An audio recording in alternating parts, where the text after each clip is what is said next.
TonyScapone, the legacy combo mastermind, just won the Vintage Showcase Challenge with his new version of Transmute Artifact Jewel Shops.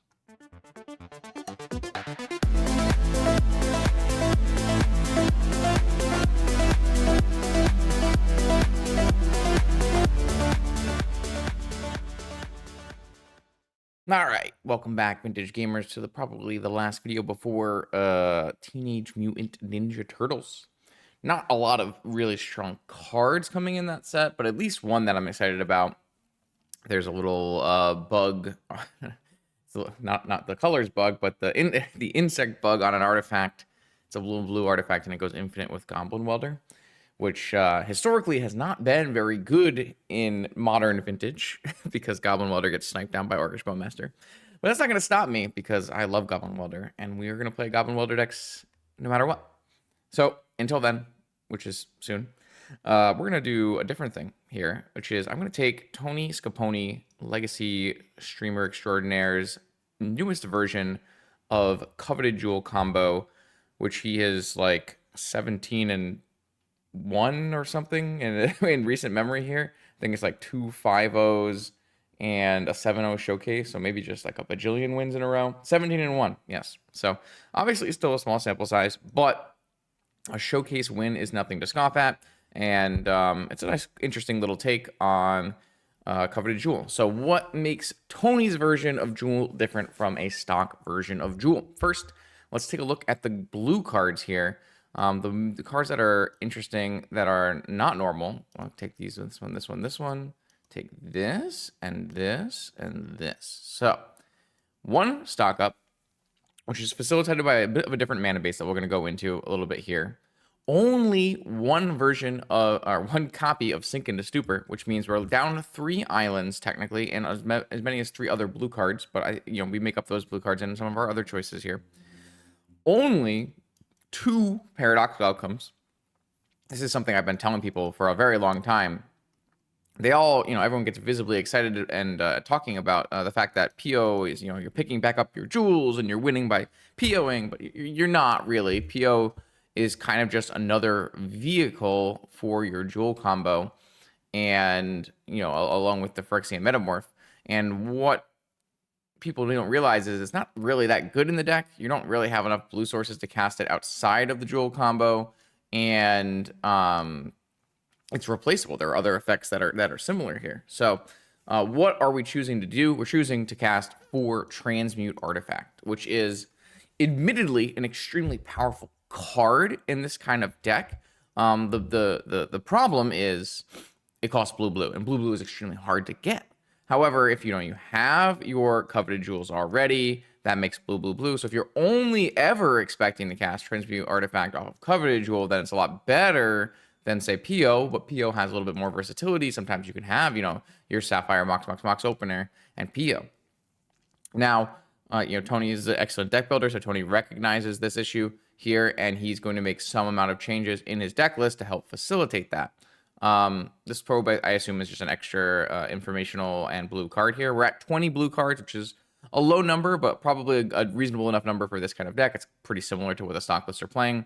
So what Tony is doing here, he's adding in 3 Relic of Sauron. It's a card we've tried on and off on the channel for a long time. This is a workshop castable artifact that can fix you immediately for blue.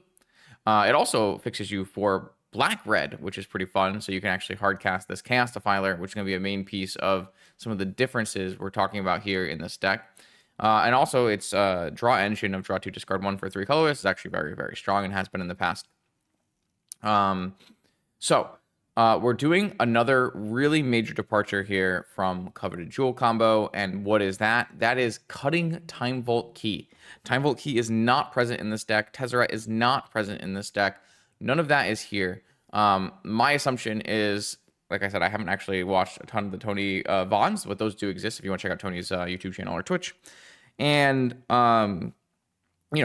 historically, a lot of people will cut Time Vault Key because it's kind of superfluous. It's a little bit of win more. It is, not a very good cards on their own, that kind of thing. And we're doing a bit of a different thing here. We have a Paradox Engine, which can start turning your Coveted Jewels into tons and tons of mana.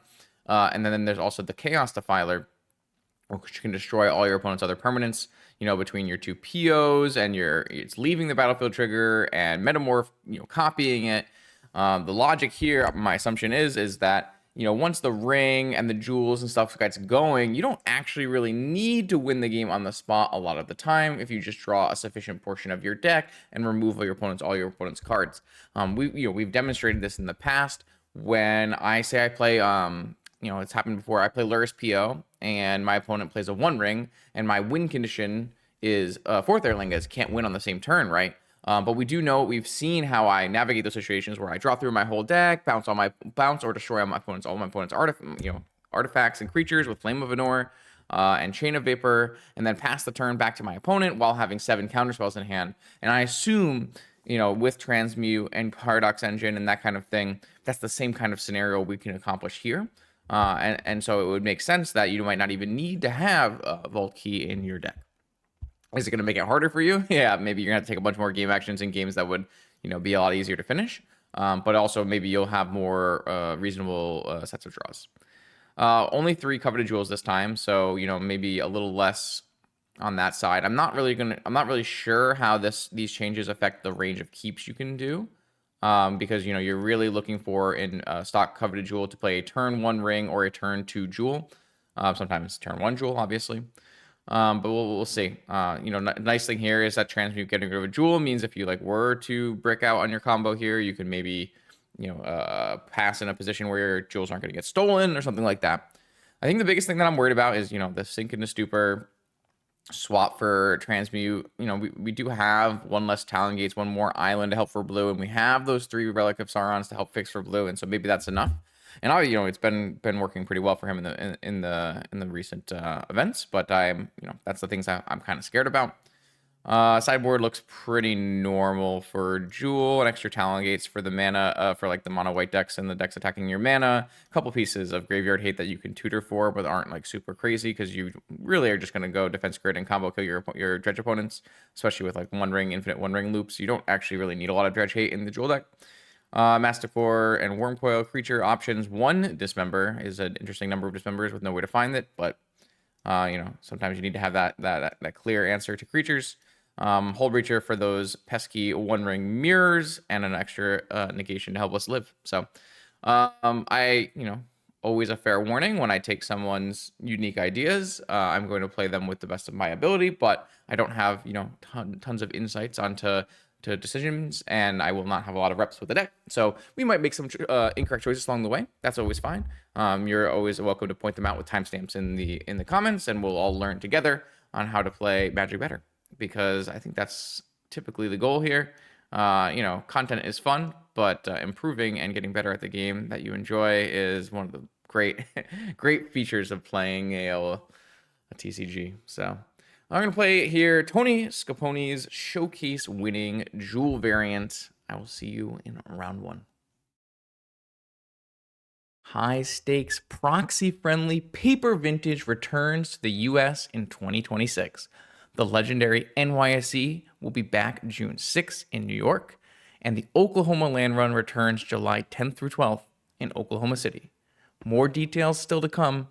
I hope to see you there. Uh-oh, it's getting to be light through the window time of the day. I know the YouTube comments hate that one. Oh, it doesn't bother me though, so we carry on. What does typically bother me is Jewel. And longtime supporters of the channel know that I am not a huge fan of the deck. An all-in combo deck that doesn't give you a lot of room to maneuver is not something I prefer in Vintage, and in Magic in general.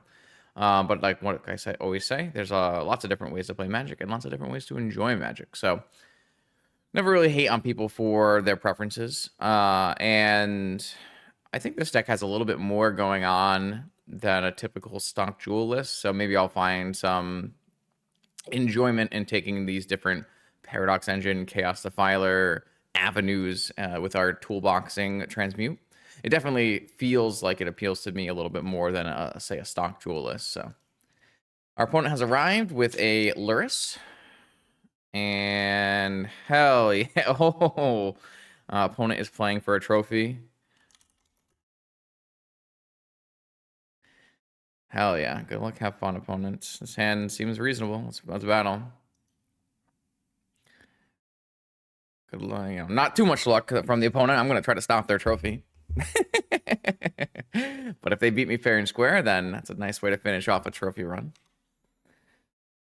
Oh, what are we doing here? What do we want to do here?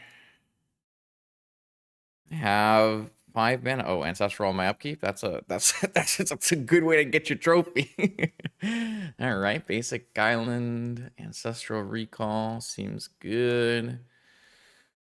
Oh, I have a workshop. I'm worried because if our ring gets countered, we're pretty far from doing most things.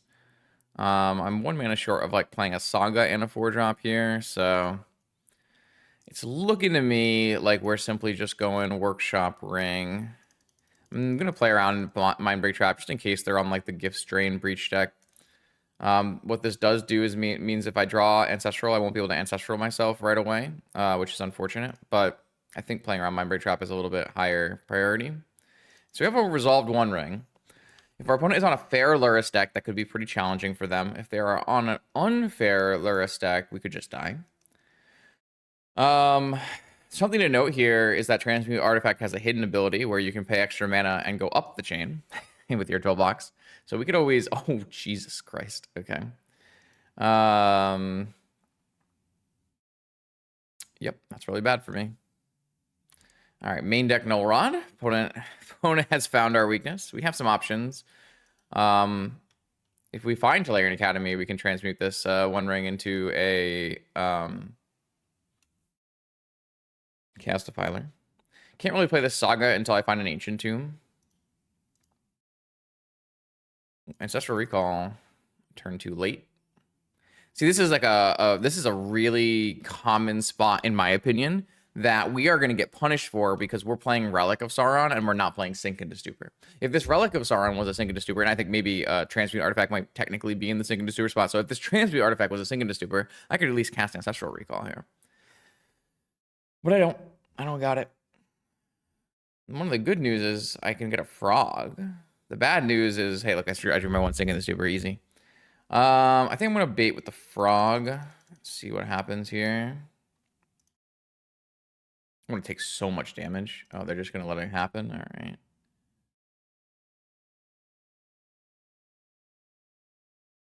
I mean, if I do it now, I'm playing into Negation. But if I do it later, I'm playing into, like, Spell Pierce and everything, so...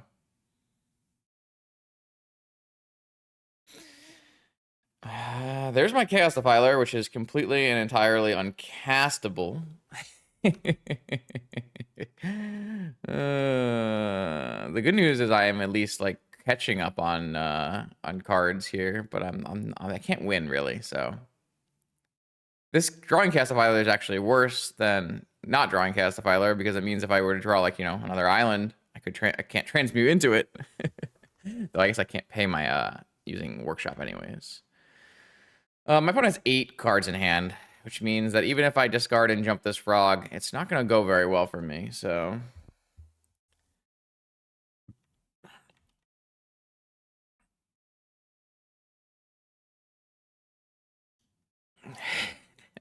I don't think I have the Tony in me, apparently. I'm traumatized, though, like...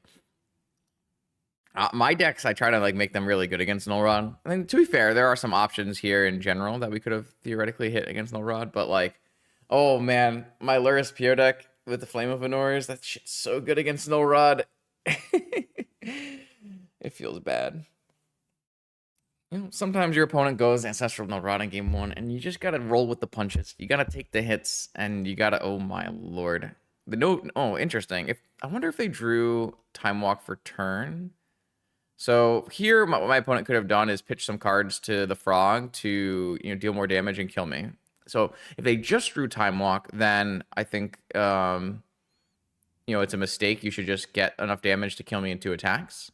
And if you didn't draw Time Walk, it's a mistake. You should do that. But if you did just draw Time Walk, then at least pitch 1 card at end step so you don't go to hand size, so you get the extra damage in.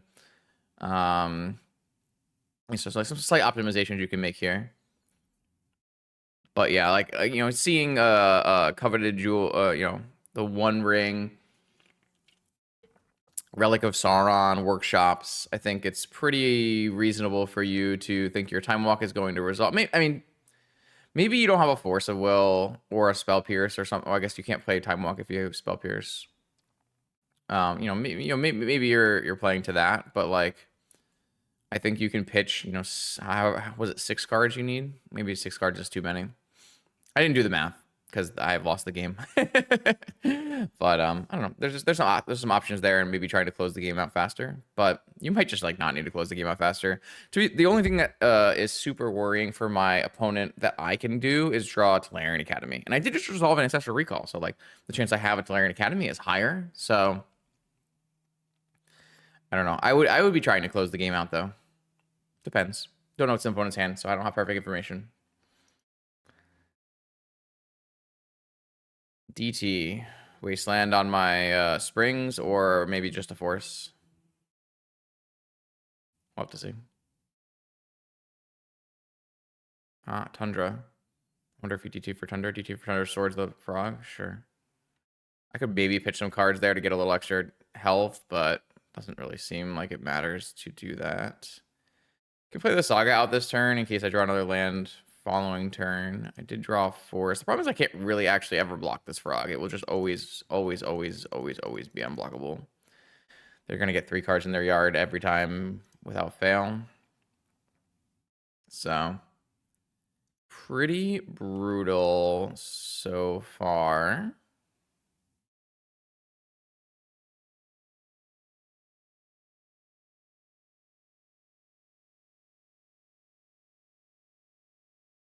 I like the fact that I had this Chaos Defiler out, even if it wasn't super likely.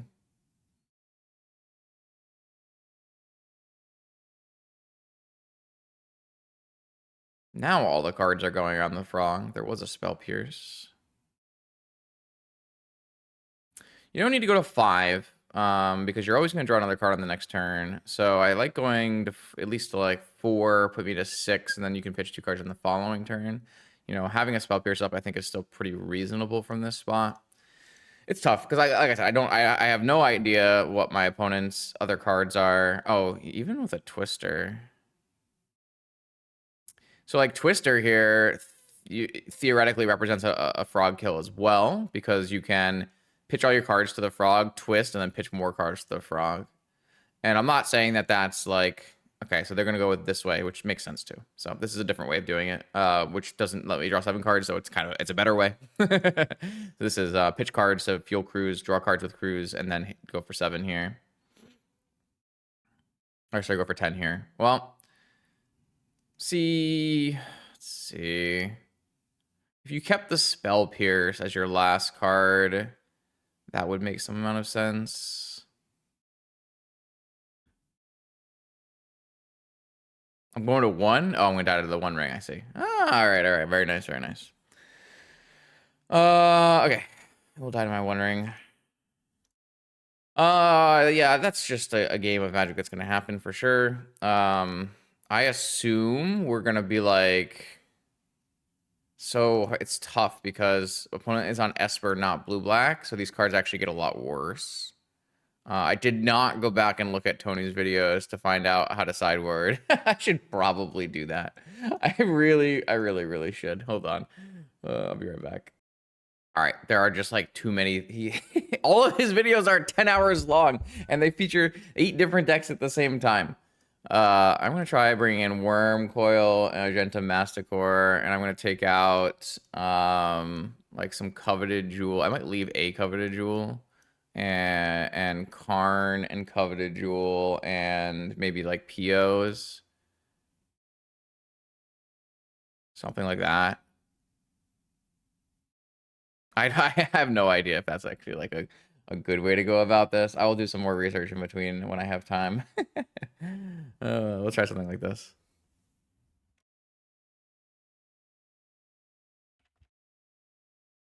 Clearly unprepared for my my video here.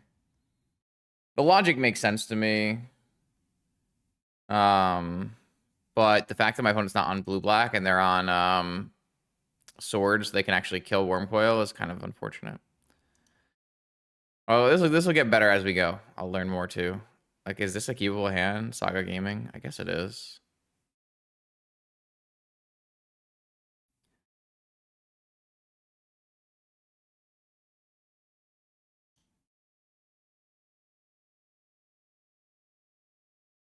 I think we have to play a little bit more on the fair side when we're playing these like null rod decks, but we should have better tools than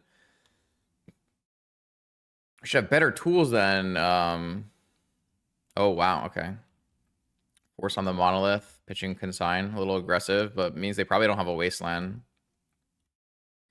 Trying to strand my saga. That's the vibe I would get from that. This is not another, but Sapphire Jet. Uh-oh. Sapphire Jet Tundra Frog turn 1. Okay. Okay. And what is that? Needle? Is this a prismatic ending on my ruby? Jesus. Okay. That'll strand my frog. Or strand my saga. Ooh, that's actually really interesting. So now I can take this relic, and I could immediately turn it into a ring if I want. I could also wait and go bigger.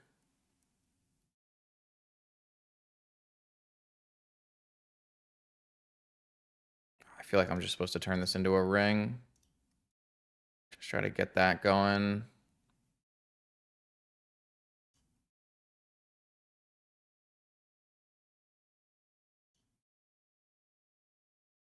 Okay. Well, now I have a bunch of rings. This one doesn't stop my opponent from drawing down here. If my opponent immediately follows up with a null rod, it's really bad for me. That's like the reason to maybe not do this. But then like I lose out on my relic anyways, so. All right, if they just show double frog and we have an active ring, I think we're in a pretty good spot. Let's see what we draw before we tutor so that we have a better choices. Oh, I see. So I can go.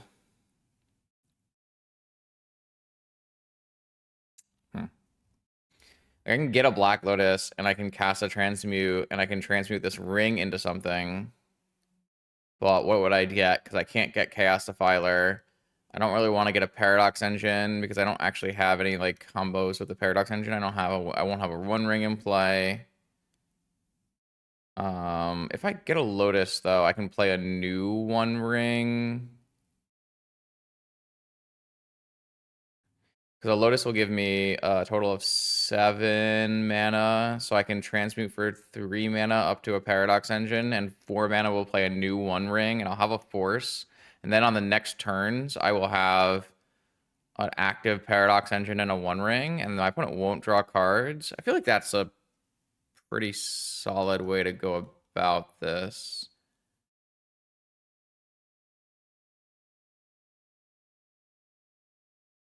Looking at other options. I mean, we could go directly into a Masticore, but I think we want to cast a ring so my opponent doesn't draw any cards this turn because they won't deal any damage.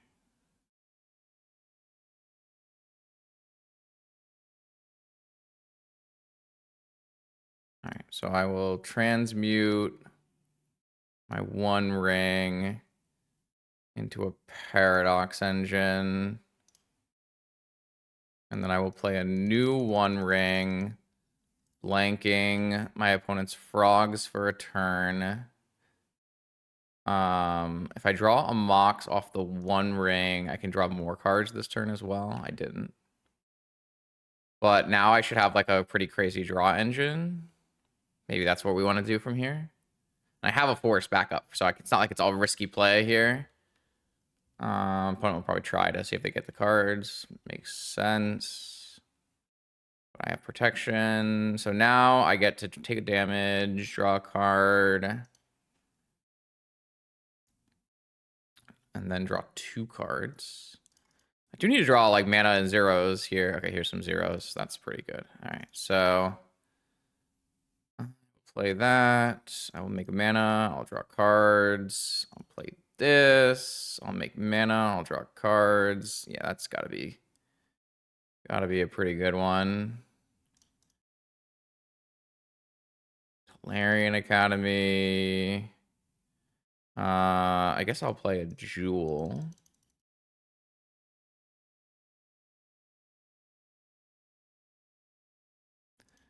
I'll make black mana. I'll draw cards. Yeah.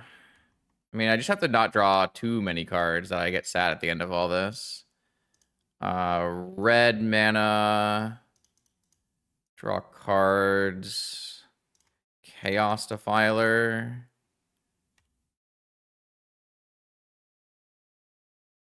I'll kill this.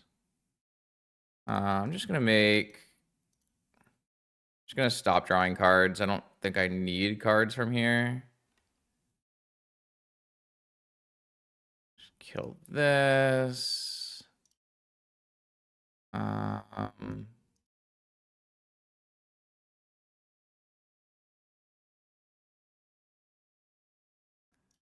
Kill this. And I'll play a new One Ring. I don't want to show them like too many more cards here. And I'll do one more Chaos Defiler. So that is a 20-point damage. Oh, I just shot the wrong one. Whoops. All right.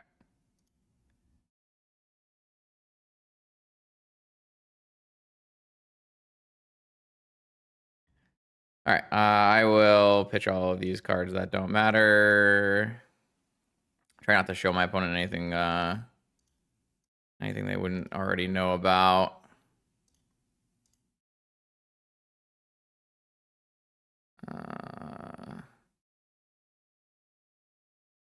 Try not to show them like Wormcoil Massacre. I don't know if that was like the best way to approach that, but it seemed like a very reasonable way. I only have one counter up here, which is kind of interesting, but probably is enough. I should have kept the Sink into Stupor as well. Sure. You got it. I got 20 damage here, so. Okay. I don't know if that game like encourages my opponent to. We're probably supposed to bring this Talon Gates in for an extra land. I don't know if that game like encourages my opponent to keep in more swords, which something I wouldn't want them to do if we're gonna board like this, but I kind of feel like this PO sucks too. I'll find I'll browse through all the Tony matches after this, and I'll get a better idea. I think if I had to guess, the boarding is something like this, where you're gonna de-emphasize your artifact-based combo, and you're going to emphasize your creatures a little bit more. And this deck actually plays to that slightly better, which is nice. But it is like actually worse on mana in terms of being able to like cast Transmute. So a lot of give and take here. We'll see.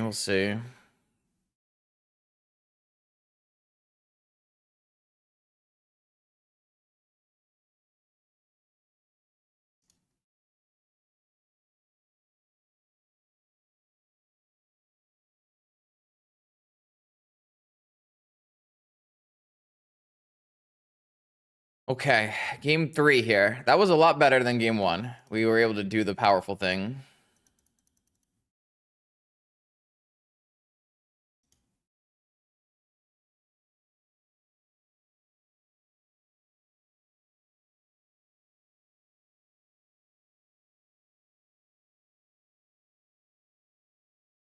This hand's good. Keep.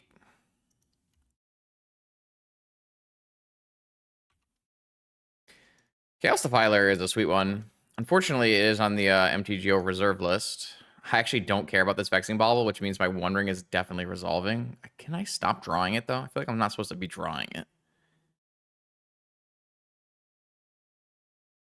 This whole Warhammer set was kind of a disaster. They did seem to learn from... That's not the right one. They seem to learn from it, and it hadn't been a huge issue since then, but yeah, the Warhammer set not being like reprinted on MTGO, certainly not great. If my opponent follows this up with an uncounterable null rod, it's bad for me, right? But if they don't, they're probably in a pretty good spot. Yep. Okay. So, like, once again, I've drawn my Chaos Defiler, which was, like, my main out, and I am really in trouble. But I have, like, Massacres and stuff, so... Or Wormcoil. Did I miss any, like, extra things? No. Alright, well, I will play Ancient Tomb, and I will play Mana Vault... because I can to pump up my possible Academy draws in the future. So I have at least a Wormcoil coming down. Massacres are my good draw. I think Chaos Defiler is like technically considered like a pretty good out. Okay. Because like if I can get to blue off Academy, that's like a transmute target, but I keep drawing it. So they went for the Ancient Tomb, so I can't cast non-artifact things. Lavinia, not a huge issue because we have a Talon Gates, but I might play a Metamorph on it. Let's see. Oh, drew the basic island. Am I interested in playing a Metamorph on it? I think so. I also like need to be very careful of my mana situation, so. All right, I will also play Lavinia. I don't know if that actually helps me, but it stops my opponent from playing some amount of cards, right? Maybe not. Swords it? I baited a swords? That's good enough for me. That's the problem I was worried about. Like, I show my opponent Defiler, now they're keeping in swords. That's not great. All right, hoping for like a workshop here, Academy. Force. I think I'm supposed to play the gates in case I draw another 1-mana land. I can't play the Wormcoil Engine.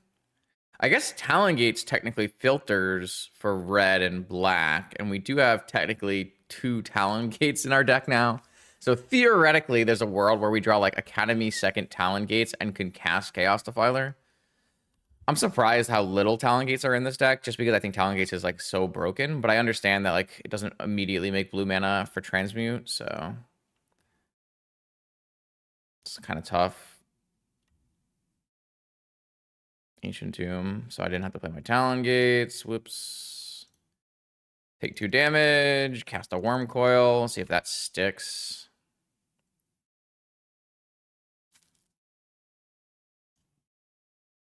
Nope, swords. Get some life back.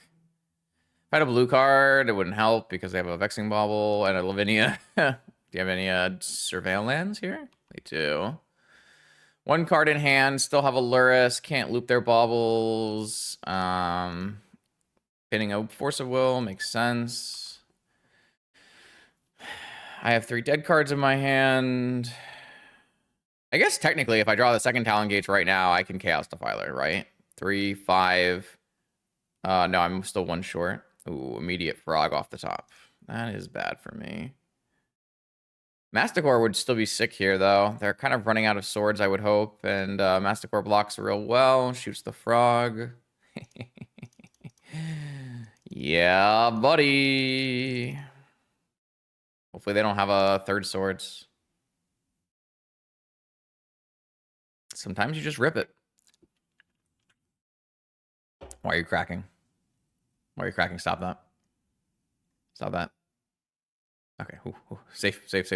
They will get a hit in here because what they can do is jump the frog and get a draw. So they'll go up to 3 cards. Then I can discard my force, killing their frog, or just discard my force, killing their null rod. I'll have to decide. Probably the null rod because we immediately get to activate the ring. The thing is we can't cast... I mean, we have 4 lands. We can cast a lot of our things. Saga... I think we just unlock the rod. That does mean they can crack the bauble, I guess. Because there's a Lavinia here, so we're double layered up on hate pieces. So I can't like play my Pearl or anything, but I get to draw 2, which seems pretty good. Okay. Yeah, I'm gonna kill that Rod. I don't have a black mana, right? So I can't make a Talon Gates right away. I will discard this Force of Will, killing Null Rod. I will take 1 damage. Hopefully they don't have like a Bowmaster. Metamorph. Okay, let's draw. More Metamorphs and a stock up.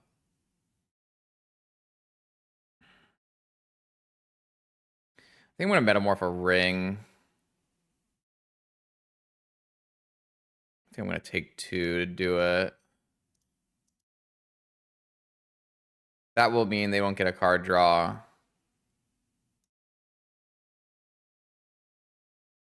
Draw in response in case I draw Ancestral. Metamorph. I think we just play another Masticore then. Trying to see how much damage I can... Oh, I can actually take my Ancient Tomb now. Should we stock up first and just see?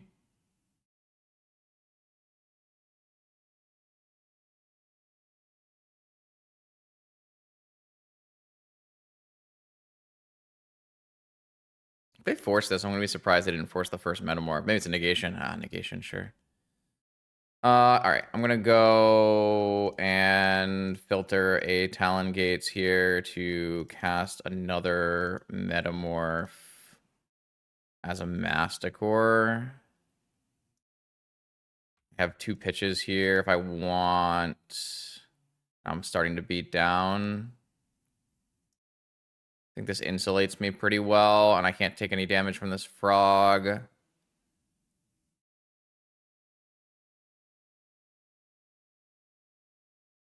I'll probably end up pitching. I don't think I need a Chaos Defiler at this point, so it's likely I'll pitch Chaos Defiler and Mox and keep my Metamorph as a second ring. This feels like the way to go about it. Again, I can't really get Null Rotted now. So that's like the biggest issue. I can just like pitch Masticore, pitch Metamorph and Defiler, kill both the blockers. But these actually are not blockers, right? Because this is pro multicolored, so I can't actually kill any blockers. I have to pitch 2 cards no matter what, though, so it, it depends on what I want to do. I could also take the damage first, then draw, see what I draw, and then pitch. Actually, that's kind of nuts. Small learnings as we go here.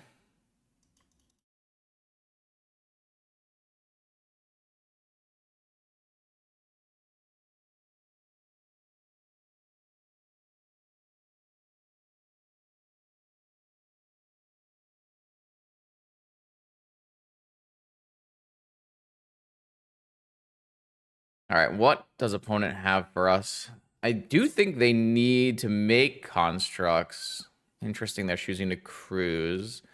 I guess they could theoretically have Serenity or something in their deck. They could just try to find more swords. They had a Snapcaster, so they got rid of both of their swords for Snap, which is a little unfortunate. It's tough. I don't exactly know the list. We'll see what happens, though. Treasure Cruise is a good one.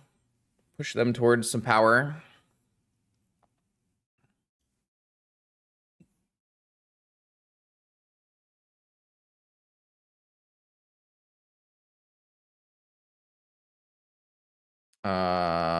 Opponent might have forgot we have the ring protection. Yeah. All right, so I'm going to put the Masticores on the stack first.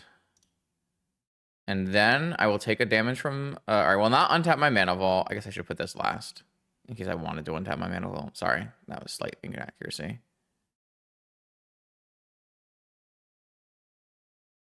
So I will not untap my Mana Vault. I'll take the 1 from the ring. Then I'll draw 2.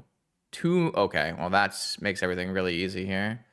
I will discard Monolith, killing the Lavinia.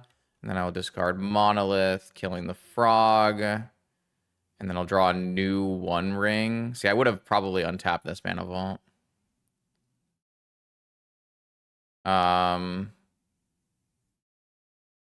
So I think the answer here is just new One Ring. Don't draw anything. Attack.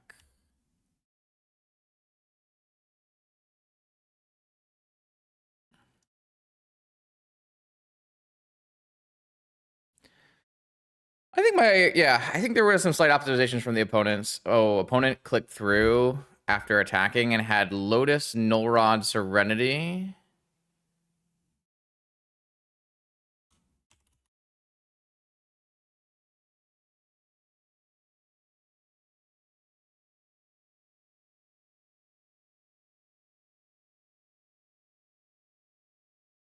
Massacre, yeah, Lotus, Nullrod, Serenity actually is like not good enough, right? You need to have Time Walk.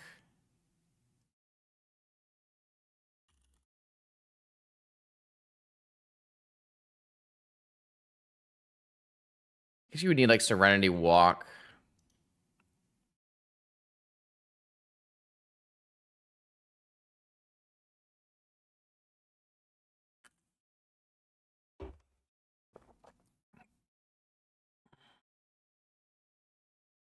Kind of crazy. They do have the Serenity. That was the card I talked about and was worried about. So,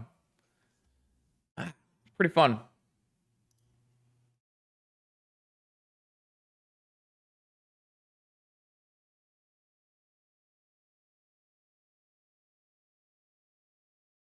Here come the Serenity. Is there a walk? Two Serenities. There's two Serenities. That's crazy. That's crazy work.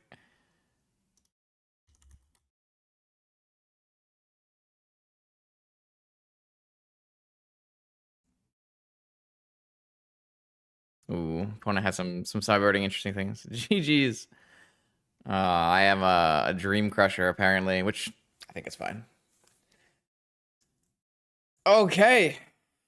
Cool stuff from the Chaos Defiling Tony deck. I think we got a little lucky to escape here with the amount of stuff opponent had that would work pretty well. In general, I don't think Serenity is like very good against Jewel, but like if I'm boarding out of Jewels and into like Masticores and stuff, then it makes a lot of sense.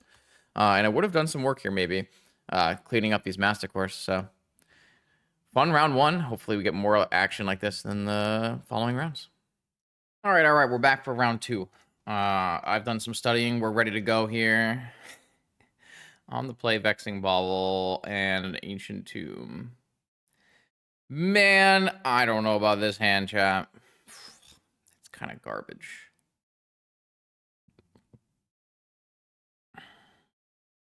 I don't think this hand is that bad if I crack the Bauble immediately. I don't know. Am I supposed to put this back? Maybe. It feels very stupid, though. Like, being on the play and having this Vexing Bauble, like, surely that's not bad. If this gets forced, I just let that shit happen. Am I cracking it? No, I can wait. I can wait. I believe. Surely nothing bad could happen to me if there's a Vexing Bauble in play on turn one, right? Right? Inventor's Fair. Okay, so a Wasteland. This could be Raker, though. Could be Raker or it could be Sphere. Okay, so it's probably Raker. So that's not bad. Land. Coveted Jewel. All right, well. Time to crack this Vexing Bauble. Oh, all right. No, okay. Maybe I just needed a mulligan. Ah, man. Was it really that bad? Monolith. I could attack that Monolith, but feels not great. I mean, leading on Inventor's Fair, maybe I should have just attacked the Monolith. Maybe I just should have attacked the Monolith then with the Force. Though I could Metamorph the Monolith, maybe. Plus 0 mana. Plus suspended mana. I'm have a lot of good stuff happening. I just don't have any mana. I feel like, yeah. This means if I draw 1 mana, I can have my own ring, but they already have a key in play. Probably just supposed to force this. I threw this game. I should just mulligan. Sorry. My bad. My bad. Probably should have hit this monolith too. I don't know. It's like very possible my opponent just like followed up with a workshop, but they didn't, so I do look silly. And then I immediately draw the land that would have let me copy the 1 ring. I think what I do here is I'm at 11. What the hell? I'm just gonna copy this Grim Monolith so that next turn I can play jewels and rings and things and see if we can win. If my opponent doesn't like play a Time Vault here and kill me. Hopefully they just like untap with key and play a 1 ring and we'll be fine.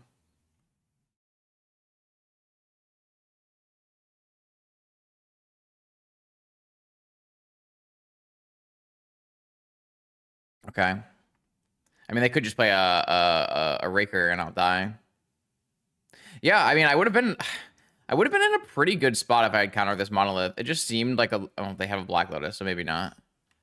It just like seemed like it didn't make a lot of sense at the time. Like the big like upside is, you know, we only saw Inventor's Fair as their only land, so maybe they just have no lands, but Crawler. So Crawler is a bit annoying here. Crawler is a huge bit annoying. I'm at 9 life. I think I just lose to a Crawler. Damn. This is like, yeah, I actually just lose to this Crawler. That's crazy. Because I can't kill this thing in time. I once again like drew the Chaos Defiler, which is quite bad. I guess if I draw a Relic of Sauron, I could maybe kill it. All right, so I can go to 4 and I can go to 1 to play a Coveted Jewel. And then I'll need to immediately draw. I mean, I'll have to draw something that works here. I feel like I have to do this though. That's actually really close. It's a red mana, but it's not close enough. So I don't know. Maybe I was just supposed to mulligan this game. This game. Maybe I could have attacked the Grim Monolith, but it looks like they had a second Grim Monolith. They had a Black Lotus, so it probably wouldn't have been very good. Wow, we were actually super close to getting out of this. I mean, not getting out of this, because I'm just playing Chaos Defiler is not enough. I have to keep going deeper, but if we draw this Lotus instead, we can play Paradox Engine and then Ruby and then untap everything and then play Chaos Defiler and untap everything. I think we actually do get out of it. Well, we know our opponent is on that Raker stuff, so it's pretty straightforward. We can bring in Hold Reacher to stop their 1 ring and their top stuff. Dismember could help us remove a. I actually think crawlers are pretty reasonable against us. Don't think we need a probe. I actually don't really like negation at all either. I don't think Bobble is amazing. I actually am not a huge fan of Bobble. I know it stops the zeros on the play, but I actually don't think it's that good in this matchup in general. We just want to be overpowering our opponent with our blue cards is how I'm looking at this game. I'm just going to go with this Talon Gates away too. I just want to be like a very powerful, going way over the top of what my opponent's doing. This is reasonable, but hopefully we don't have to force anything and we can just PO on the second turn instead.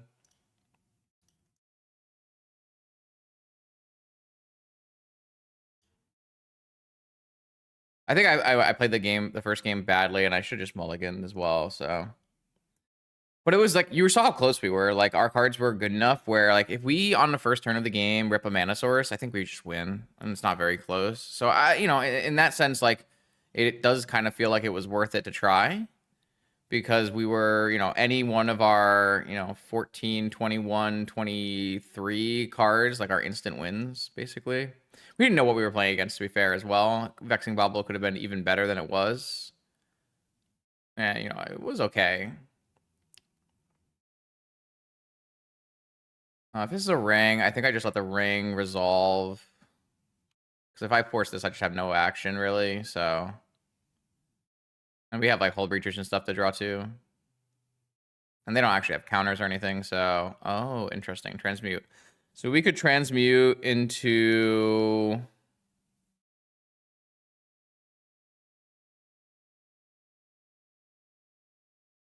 I mean, it's just a one ring, right? It's really just a one ring at this point.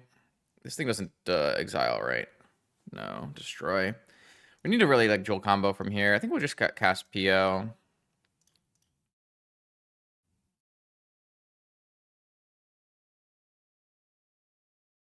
Okay. So can I go... So I can copy their ring.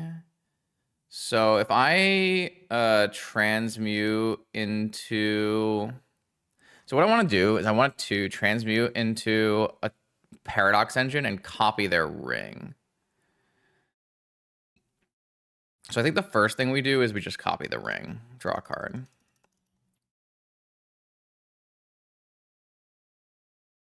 And then I guess we're not going to have enough. Because we can workshop Pearl, Relic, and then Sapphire, and then turn it into a Paradox Engine. But we're going to have to try to win with just a force after. Like, not die. With using one force, we have to not die. So maybe this was a mistake. I could have just gone for a jewel, right? Well, after I PO'd, I guess. I could have just... Instead of POing, I could have just jeweled off of the 4 mana that I did have. And did I have a metamorph at that point? I probably did, right? Okay, so that was just a incredibly wrong play. Can I still jewel? No, right? I'm 1 mana short. Wow, I played this really... Yeah. If I had a jewel line, I should have just gone for the jewel line. I was like kind of... I think I was kind of narrowly thinking about the other line when I just should have just gone for a jewel line. All right, I mean, I think I should just... I don't have a better play, right? Like, I can't get... I didn't bring a needle in. I think I'm just supposed to transmute for a Paradox Engine and pass.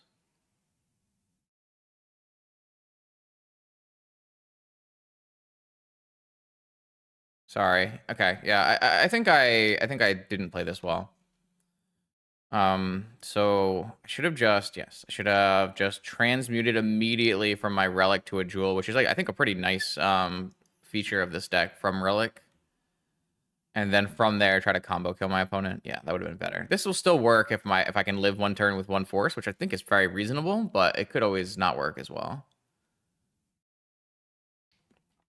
I don't think I'm supposed to stop a monolith plus 1 mana here. I mean, I would stop it. It would be -2 mana. But now it's +1 mana. But I think I'm supposed to like actually counter something that matters, and like don't counter. Like I probably need to counter a Scrawling Crawler, all things considered. 6 total. So 5 total mana from the opponent right now. This is the thing, like, Raker is like a decent jewel deck, but it's not like a super powerful jewel deck. That I need to counter. Oh, wait. Oh my god, I untap right now. Okay, yep. That's pretty good. Oh, okay. Well, that's highly unlikely. That's my remaining 2 forces. It doesn't matter. Okay, well, it all worked out. I would assume this matchup is like fantastic, so it makes sense.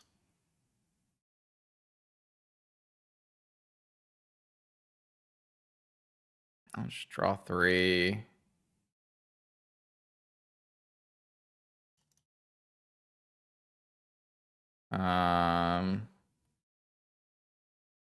Let's tinker this into a jewel.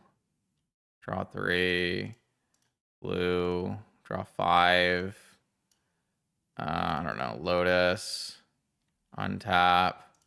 Draw 5. Black. Blue. I don't think I need to do any more mana things. Red.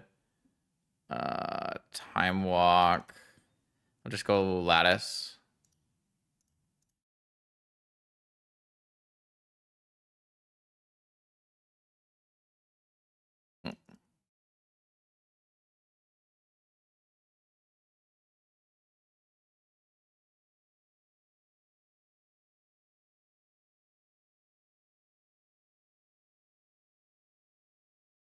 All right. So my opponent is locked out.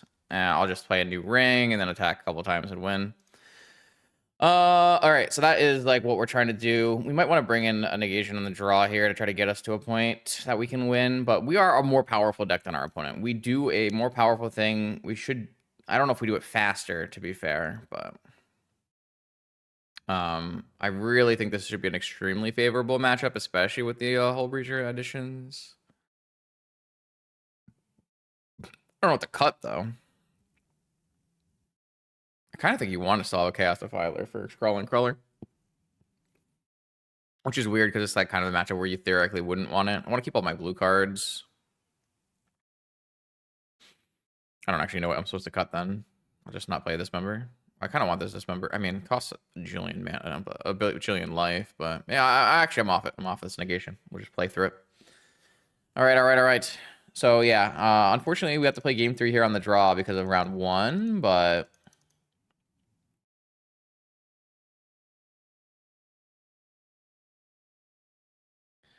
oh god, I don't know. Like, this has jewels, but doesn't have them fast. Like, can you realistically keep this here? Like, with no interaction, your Raker opponent's not gonna win by turn 2. I think that's unlikely. And even if we did, we don't even win on turn 2. I think it just needs to be mulligan.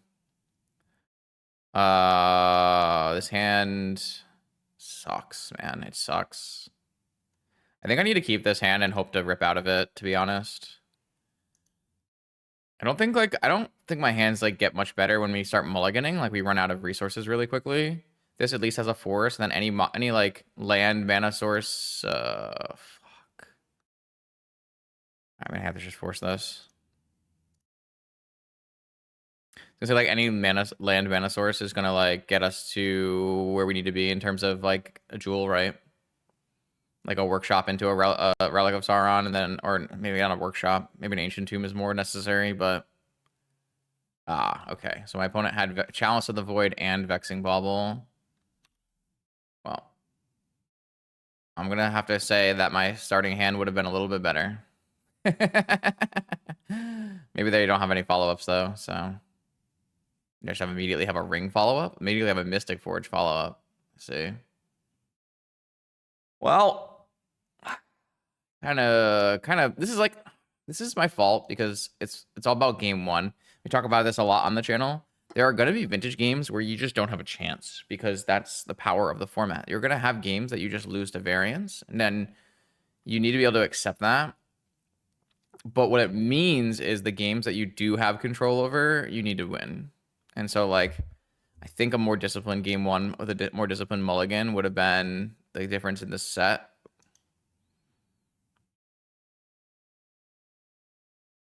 Also, like, decisions like the game 2 that we did end up winning anyways, but where I missed like a jewel line, which absolutely could have cost me, and it didn't. Vexing Bauble is even better than freaking Chalice because I can get Force now. That's a pretty good on the play.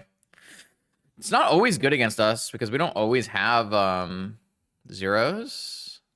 Because we can go like Workshop, Soul Ring, One Ring, that kind of thing, but all my opponent needs is one Sensei's top and they win. They have Mystic Forge, Flesh Raker plus top is kill.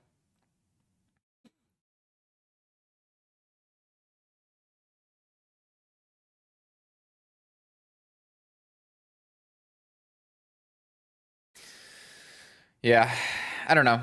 I still don't think that our opening hand was good, and I would mulligan our opening hand again. I can understand Yeah, I think I'm okay with like the keeps I made here. Obviously, it didn't work out, and it wouldn't have worked out. But even if they didn't have the cards they had, but I don't think that means this wrong. I think like you need to. I'm going to kind of need a force to make it to the time where I either need a hand that is like doing a turn 1 powerful combo, or I need a hand that has a slower thing with more interaction, right? I need one or the other, and I just didn't get to that point. But I don't think like going to 5 is like because those are the requirements. Like going to 5 is like really tough. You'd have to open like a very specific hand. It's not like you can like just like natural vault key into things or anything like that. I'm just out of here. Let's just go play more Magic. All right, here we go. We'll try round 3. See if we can like tighten up a little bit around the edges. I think we have the general idea of what we're trying to do, and we have a good basis. But some of the I really wish we would just stop drawing this card. Though I guess here we have the Relic of Sauron, which does cast it, so it's not too bad. And we have a turn 1 card. Obviously, we're against Lurrus, so turn 1 card is a little worse, unless they're on like a combo version. That's a little better, so we'll see what happens here. But I'm definitely just casting a turn 1 card. When you have turn 1 card, you cast turn 1 card. That's just how the way of the world. This card is completely nuts. We have a lot of options in our sideboard too, which is quite nice. See what they have for us here. They are Lurrus, so we don't know, but we don't know if they're okay. This could be still be a couple different Lurrus decks. They immediately have an Ancestral up to 9 cards. Bold. Discard down to 7 is interesting. Stock up. Okay, so they're combo oriented. They're probably Lurrus. That means this card is unbelievably good. A defense grid, a cage, a needle. None of these things look particularly enticing to me. I think I'm interested in playing a relic. I actually have all ancient tombs right now, which is not ideal. I'm gonna go get a defense grid. I think that will give me a little more comfort here. And then the biggest problem right now is my mana situation. I might have to like metamorph onto relics here to have a stronger board. My opponent plays a trainer here. They also will have a creature to attack Karn with. Oh, they just ripped the 1 chain. Yeah. All right. Well, do I die, I guess? Am I going to lose this game after Karning on turn 1? There's nothing I can really do about this.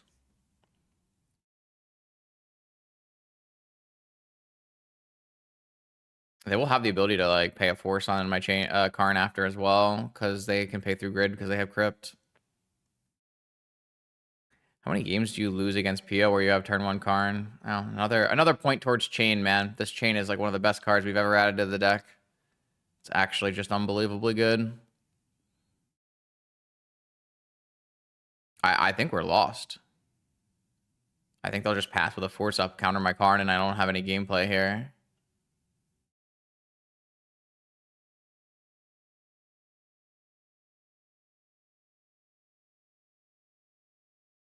Oh, as long as this stock up hits a force, I think it's just super Dredge. Damn. I don't know. This Lurrus PO deck is something else. Who made that? By Lurrus. That means they don't have... Oh, they have Lotus as well. Never mind. I was like, well, that means they don't have it, but now they can still have it because they can just rebuy Lotus here. And also they have a thing that attacks Karn, so...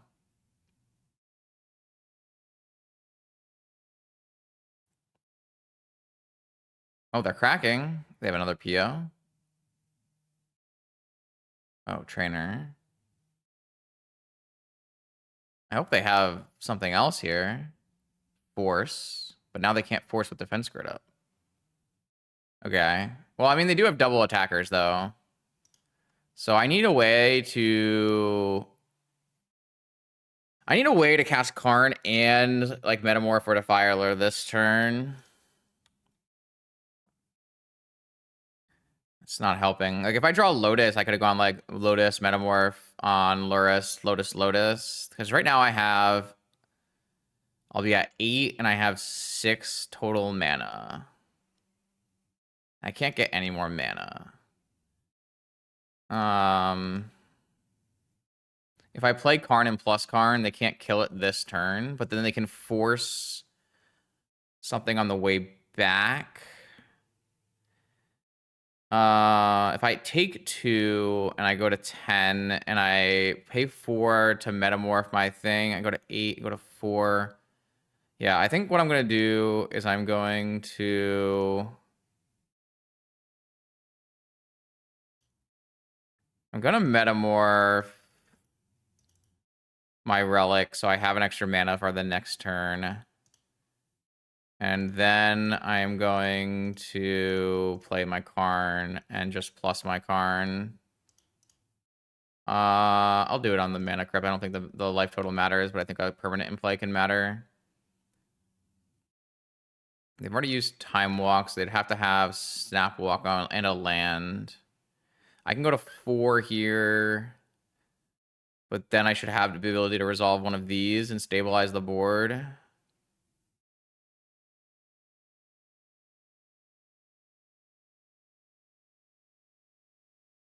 Yep, they're attacking me.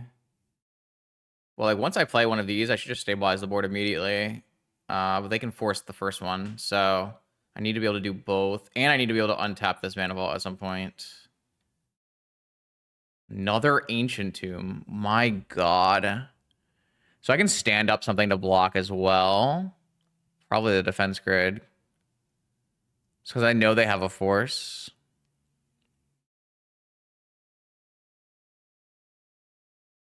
Wish I had a ring, man.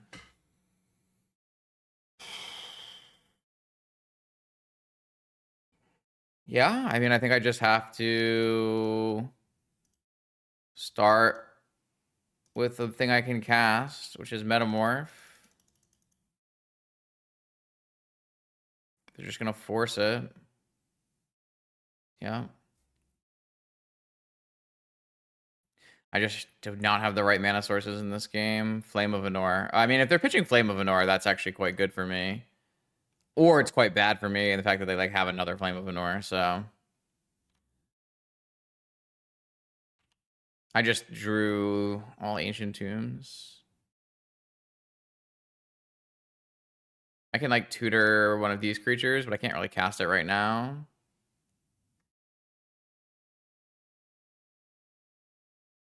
I'm surprised, like, I guess maybe they didn't have, they just have 2 flames. Just have both flames in their hand. They must just have both flames. Ah, man, losing this game is so sad. It's actually crazy. Yeah, they just have double flame. Well, seems good, man. Deck is awesome. If every time I play against Lurrus PO, I'm like, why am I not just playing against or playing that deck?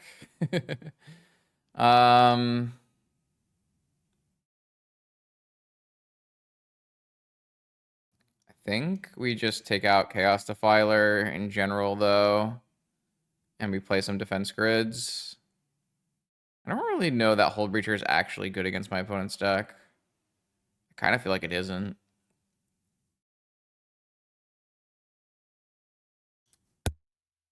Let me just I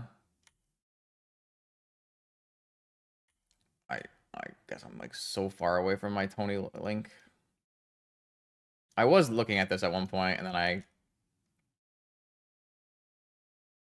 stopped. He had one match against a combo player. I know there was like some defense grids, but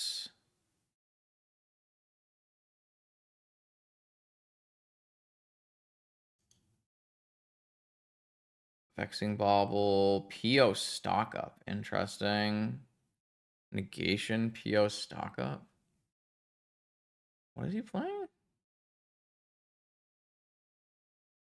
Oh no, that's a different matchup. It's so hard to find the matchups that I'm looking for, man.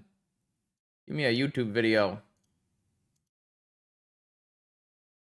All I can say is losing that match was very surprising after getting Karn, but like, you know, there's a reason there's a Chain of Vapor in the deck, and if you have the Chain of Vapor, you have the Chain of Vapor.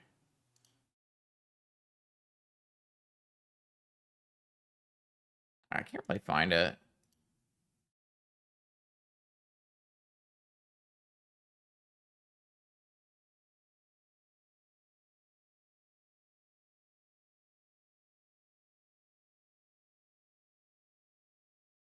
Oh, here we go, here we go, here we go. Talon Gates can come out. That makes sense. Doesn't look like defense grids are coming in, though. It looks like it's more, negation. Interesting. Oh, it's a different version, so Cage is coming in, but I'm not a big fan of Cage, so I'll just keep cast a Filer to attack mana. I don't know. It's kind of unclear to me. There's like a lot of different ways you can go about this.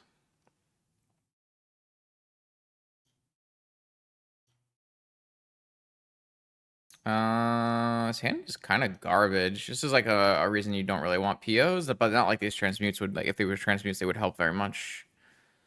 I guess technically they would, because we have Island, which is pretty funny.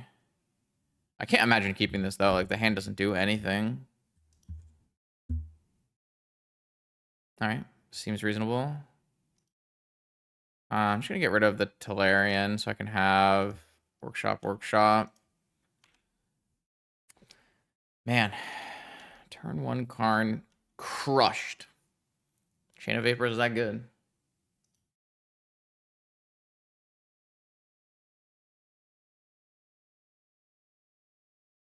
Turn one Mana Vault Saga. So this is actually a cool spot where we have workshop, so we can actually go relic into ring. Unfortunately, we have our negation, so it doesn't get covered, but okay, that works for me. I'm definitely down to get my relic countered instead of my one ring.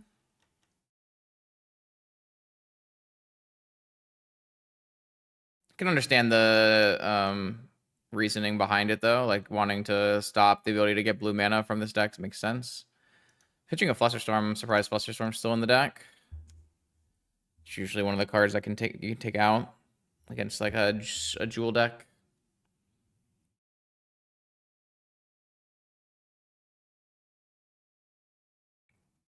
Four cards left in my opponent's hand. Can't make all right, well, I can't counter that, so I can copy it though. All right. Playing a one ring. You have double force? Jesus. My opponents have had a lot of forces so far. Oh, the good news here is this stock up looks nuts because I can go Mana Vault. I mean, this is playing into Mindbreak Trap last card, obviously, but that's fine, I think. All right, so which cards do I want here?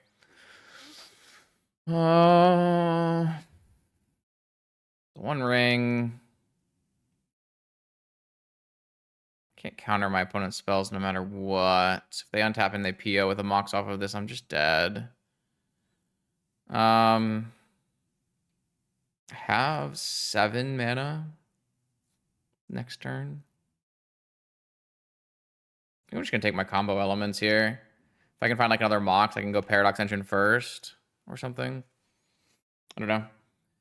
Feels like I'm at the point where I just need to shove and hope they don't have anything more. Because here, like, obviously this can go like Sapphire and then PO for 3, and it's quite bad. Oh, they're gonna make Constructs? That's fantastic for me.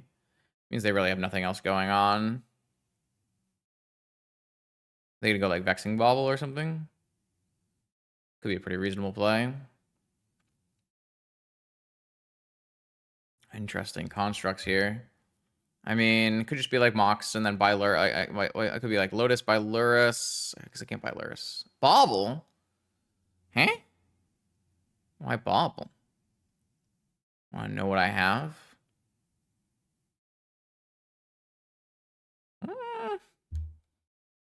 I don't know about that one. I feel like we had some options here. Kind of like Vexing Bauble almost. All right, well, we've got 2 pieces of stock up action here. I didn't draw the extra mana, so we are just doing the ring. They know about this ring. I'll draw in response in case I draw Ancestral. I didn't. I get a relic, but I don't have enough mana, so we're just going next turn. So depending on what we draw next turn, we can maybe just go off with Paradox Engine here. See what happens.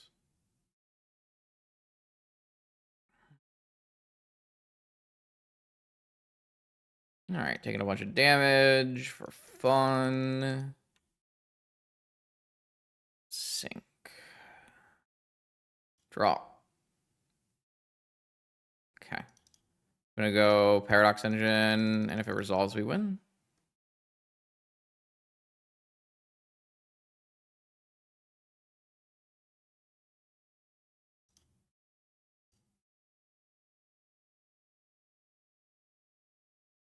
They have a Hercules in response?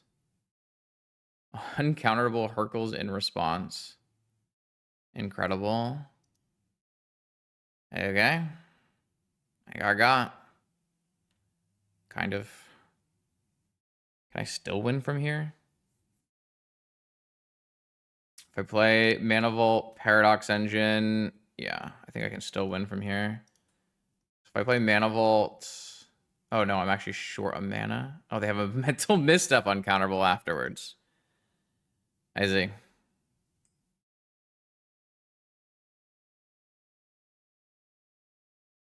Okay, well, I'm just going to play this as a tap land, and we'll try to win next turn.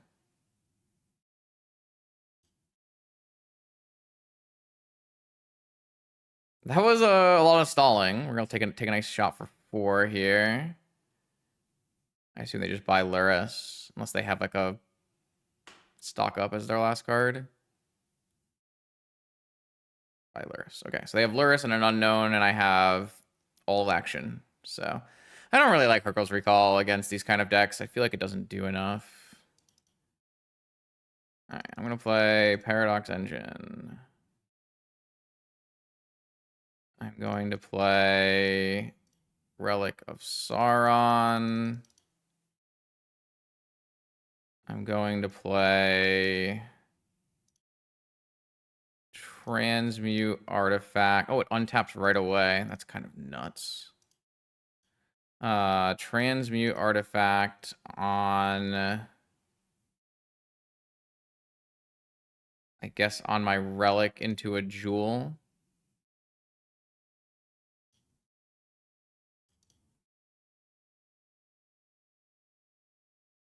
Seems good. Monolith. Yeah, they're dead. Cool. I mean, the Paradox Engine is extremely powerful. Yeah.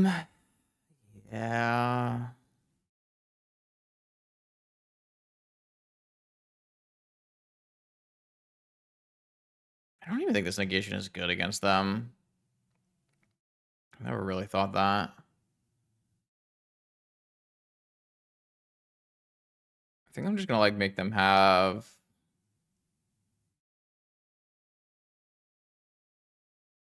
I feel like this Chaos Divider sucks too. I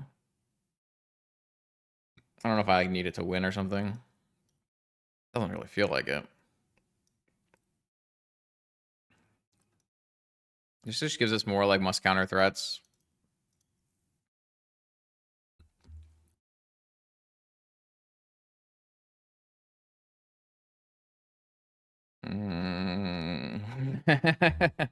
Yeah, I think this is probably a keep.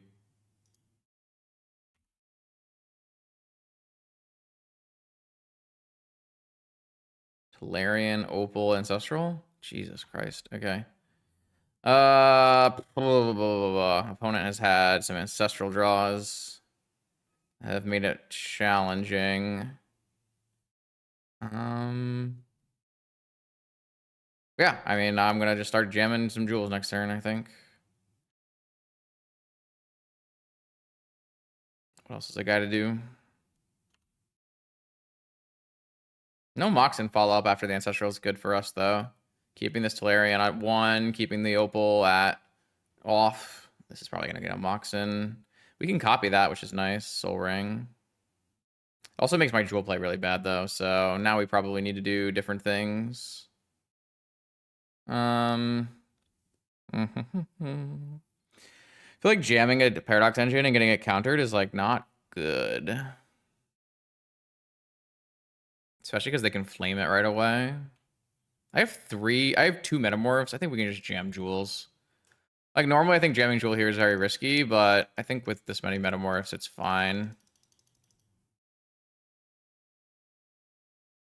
Assume they have a Forest, yeah. All right, stock up. I mean, they can just go Mox, Soul Ring, PO, kill us, but what are we going to do? I mean, we could technically have had a negation in our deck to help us counter this. The Ancestrals they keep casting on their turn. That could have helped. I wouldn't have taken any of these cards out, though, so it's really just like something. They're going to attack, and then they're going to PO for 3, it looks like. Yeah, I don't know. Oh, are they going to pass after? I don't know. Yeah. Yeah. I don't know. Like, negation is definitely decent here, but if my opponent just casts Ancestral on my turn, it doesn't really do anything.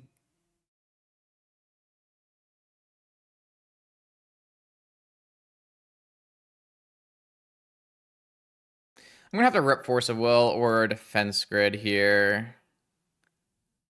I do think I can win if I rip a Force or Defense Grid to push through my combo, though. Defense Grid here would be sick. Immediately follow up with Jewel Metamorph, Metamorph. I boarded all of them in, or I boarded 2 of them in? Boarded all of them in. Alright, well, my opponent has 8 cards again, so... Is it a Defense Grid? Oh, it's a Defense Grid. How does that make you feel, opponent? Force. It was my best possible rip, so... Second Jewel of 3. I only have 3 Jewels, not 4 Jewels. All right, here we go. Do we just win anyways because of the Defense Grid rip? That would be pretty sick. I think I need to draw another 3. I don't think I can play a Paradox Engine yet.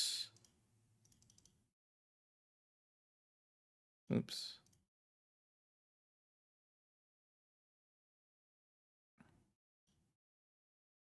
I'll give... This is a super lucky win if I do win here.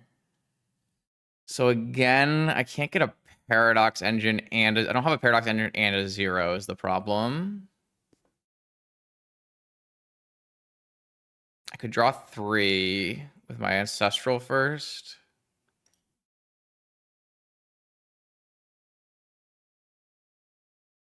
Time Walk. Okay, I mean, that'll win.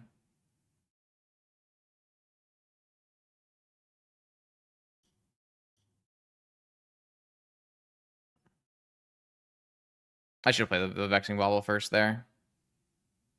There was kind of no reason not to. Yeah, I'm supposed to hold all of these. I guess I'll just play one of them. It's fine. There was no reason not to play a Vexing Bauble there and make sure they didn't have like some crazy traps at the end of that. I know they're probably unlikely to, but...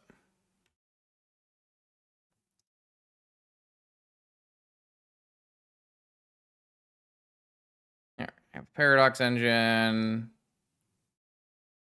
One Ring. I guess I'm supposed to play the One Ring first. I kind of wanted all the blue mana, maybe. I don't know.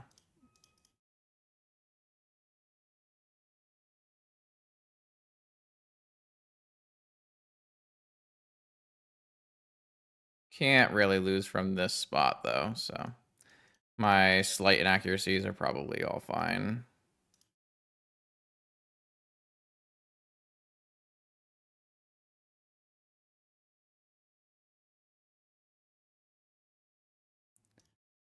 All right.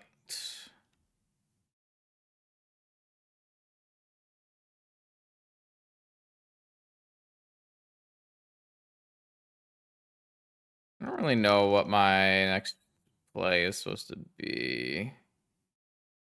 I guess I just draw until I find Karn, right?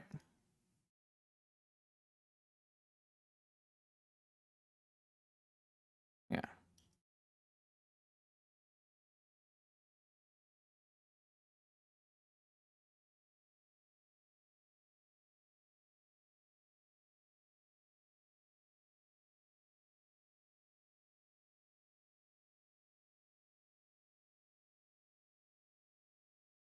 I'll just PO back the Mana Crypt and the ring.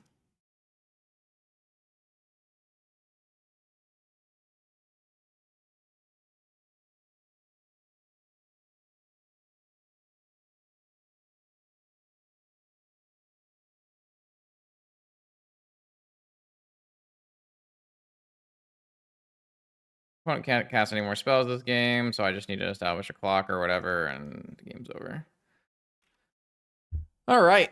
I don't think I played that very well, but I played it well enough, and that's what matters.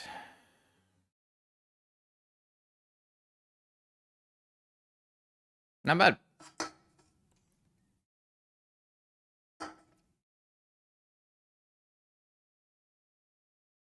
Yeah. Cool.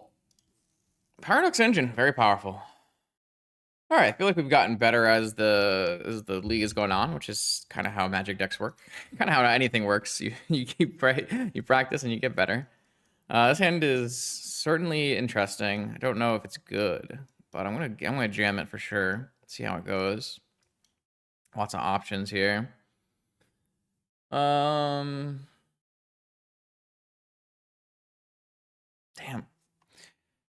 Yeah, I like what we've had going on here. It feels like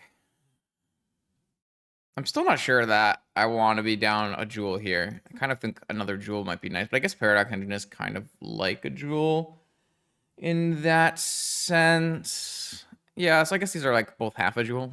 The transmutes all kind of work pretty well. Obviously, the things, where it's fallen apart kind of has been null rod stuff, which is fair and expected. I'm not sure if we're like actually like have we won games where a normal jewel deck would not have won games. I'm not really sure that that's true. We'll see though. I'll have to go back and look. Wasteland. I assume this is like another Raker Shops deck, right?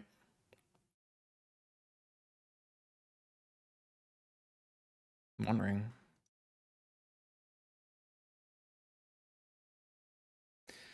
3, 5, 8. I can play. I kind of want to play a One Ring and see if I draw a. I don't think. I think my opponent's on Sphere Shops. I'm just gonna play a Relic.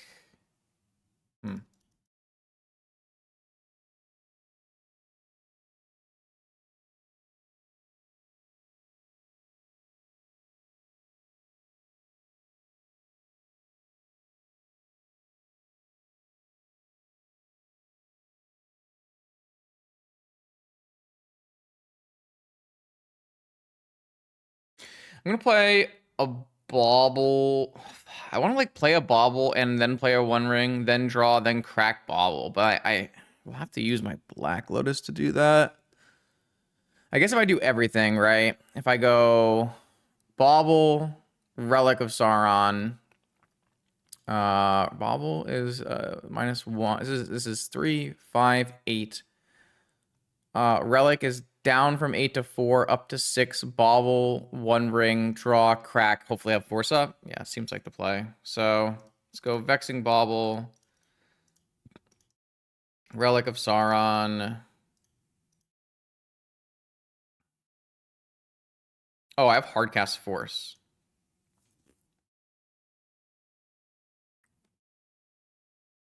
But then I'm getting a ring down a turn later, which actually just feels worse, right? I feel like that's just worse. Just trying to hit my blue card off of 2 draws seems like a better use of my time. Getting the ring down right away. That's not a blue card.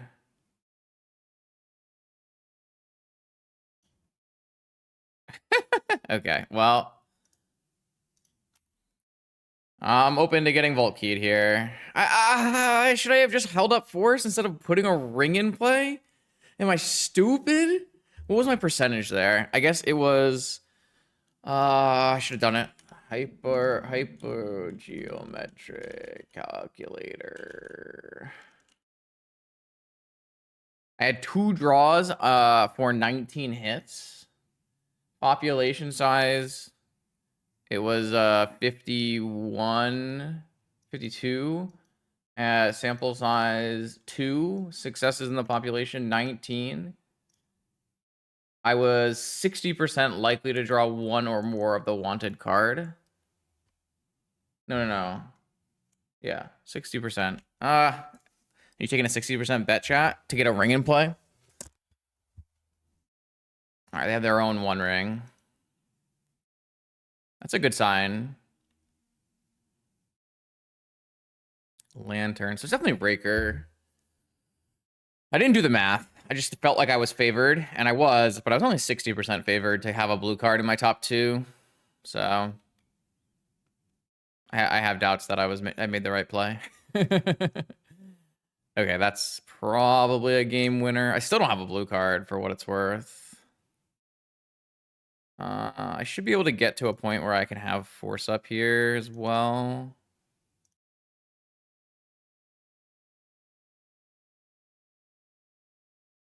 Yeah, Karn. That's probably just game. Oh, wait. That's actually just game?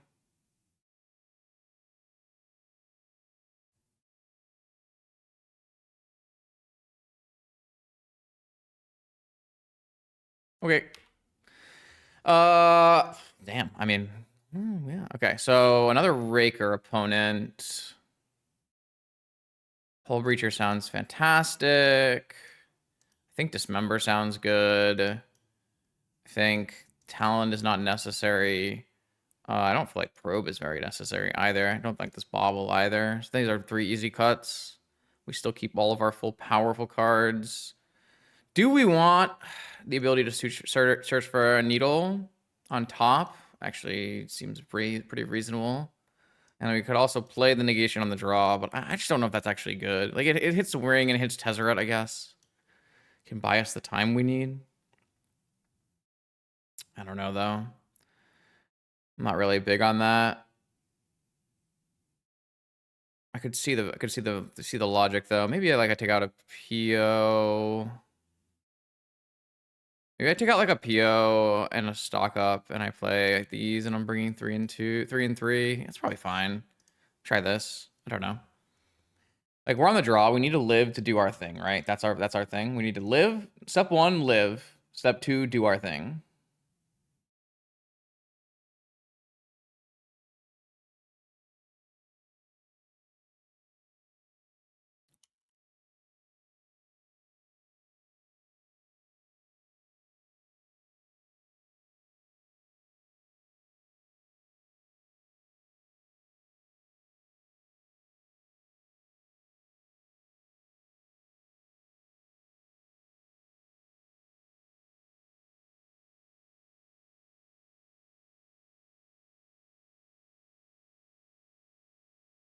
I don't think this does it. And this is acceptable. Force, Ancestral. Obviously a low power hand, but has all the right tools here. I think I like just getting rid of... I think I like just getting rid of this Grim Monolith, and maybe that's crazy. But, like, I feel like the Metamorph is better. Oh. They brought in Defense Grid. All right, I'm going to force this because I think being able to interact on their turn is actually good. I don't have the mana for it yet. Okay. I'm going to have to just dismember that. I don't think I can risk, like, hitting a Moxen on this dismember. It would be, like, 5 hits or something in 3 draws. 6 hits in 3 draws. Probably not very good. Hopefully they don't play, like, a Scrawling Crawler follow-up. Another Raker. We can always copy this Raker as well, which is something to consider. Another Force. All right, Ancestral. Ancient Tomb, pass. And then we have Tinker.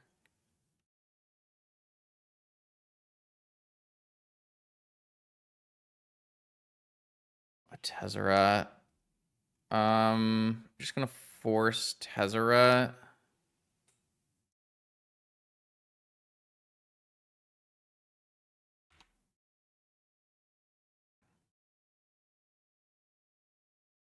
I have a follow-up play.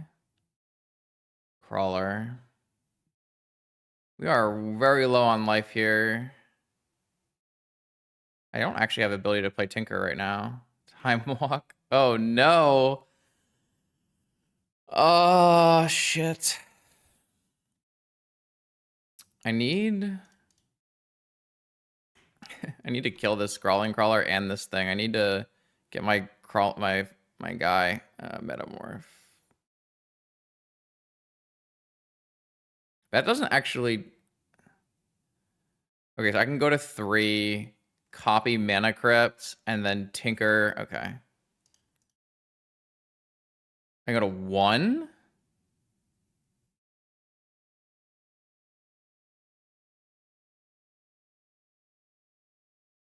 I go to 1. I copy Mana Crypt. I tinker it into a thing that blows this up, and then I have to hope my opponent draws a land for turn. Jesus. I feel like I've drawn like the weirdest set of stuff here. Yeah. Okay, I have to hope my opponent rips a land for turn here, and then I also need to like draw out of it somehow.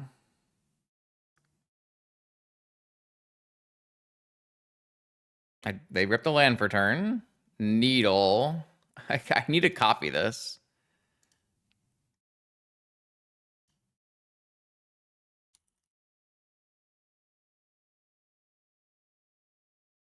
I need them to rip another land. I think I'm dead. Yeah. Damn. I am surprised to lose that game. I wonder if I could have made a better play somewhere along the line. I feel like it's probably likely. Bring the bauble back in, take the negation out, and try it this way. I've drawn the Chaos Defiler again. Sand is only good if I let something resolve that I can copy and that is good. I feel like this is actually fine. Like I have a counter spell and I have a metamorph, so I'm like not really, and I have like good options here. So like maybe it's fine.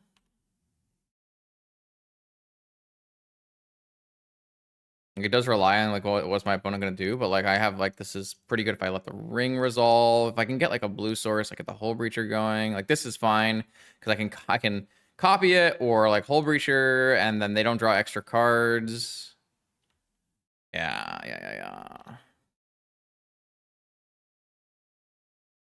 Jewel.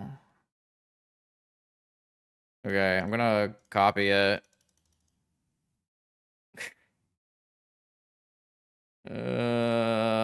Hopefully one force just like gets me to the point where I get a Hull Breacher going. Problem is like I'm gonna lose more life than my opponent. I mean, I just have to force that.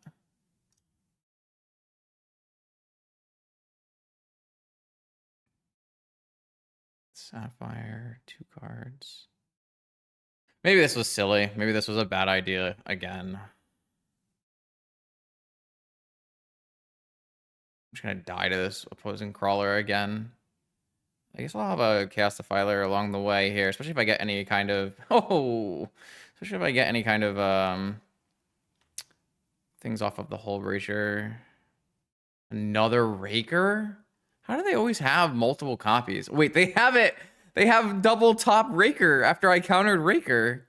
I just don't have a blue source for my Hull Breacher. I should have actually, this was a really big misplay. On turn 1, I should have played Ancient Tomb, so I could have drawn a blue source and played Hull Breacher. That was a big misplay. Okay, I mean, Raker does Raker things. I feel like I played really badly again. Wait a second. This doesn't actually, does this win? Is this, I took 1 too many damage, or?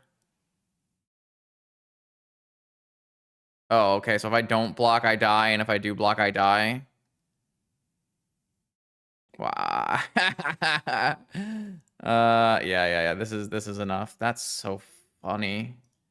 Yeah, I think I've been playing this matchup like, or just these games like really poorly. This matchup I feel must be extremely favored for the Hull Breacher blue playing combo player, but Scrawling Crawler like presents like a reasonable problem for your deck that you do have to eventually deal with, which is like you will eventually deal with it, but if you don't have like a consequential start, it's pretty rough.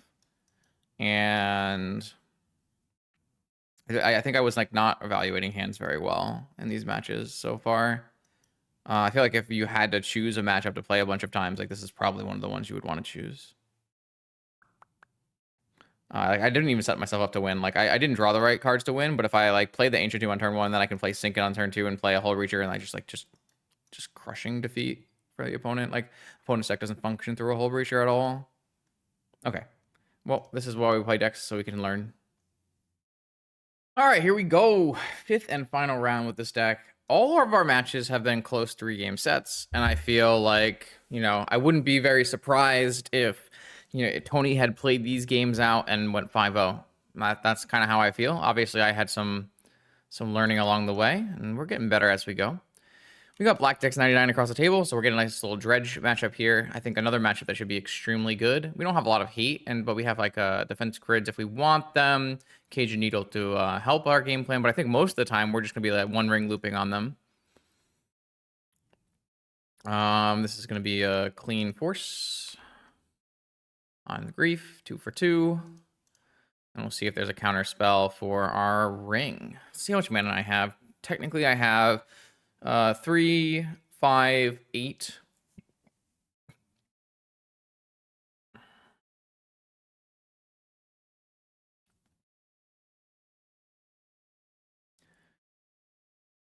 So if my opponent still has a counter spell, what I could do is I could play Paradox Engine on it right away.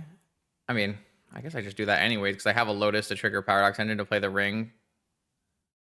And that way, if they do counter something, they're countering the Paradox Engine and not my ring. I think the ring is more important. I could be wrong, by the way. Like maybe this Paradox Engine is just like super important towards the long-term stability here. I don't think Black decks will hit us with main deck Vigor, so it's more like main deck negations and forces and stuff. So this gives us our mana back here, and then so if I play the ring now, I get my mana back, and I can play the relic after and get more draws. If I play the relic first, they might be incentivized to counter the relic. I can theoretically activate the relic instead of playing the ring if I feel like I'm going to get countered. But yeah. So like if we think we're still playing around a counter, which I kind of feel like we are, our opponent has been pausing on everything. They're big F6er sometimes. I'm going to try playing a relic out first and seeing if I can get a counter spell out of it.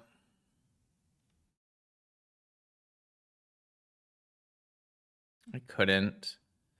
So now the question becomes, I guess I'm always going to get a relic activation after this because I'm going to untap my Mana Vault again. So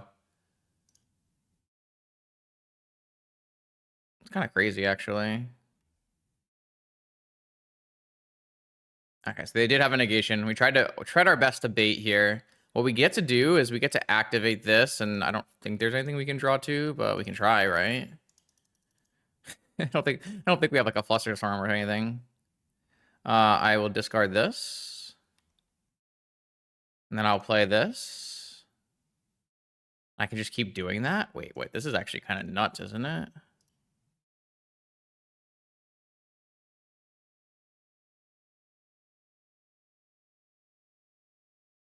Wait a second.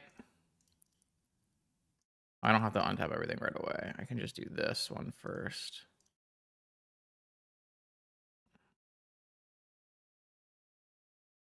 Eventually here, we can like hit a spell we can cast, right?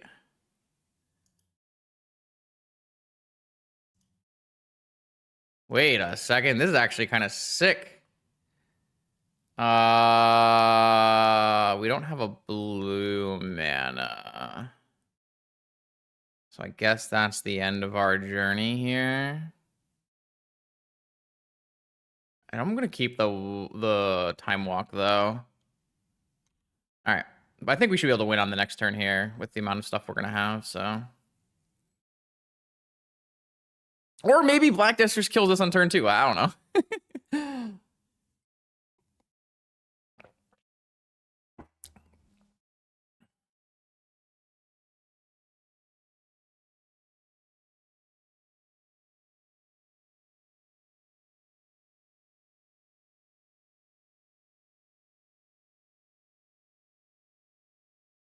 All right, any ring just wins.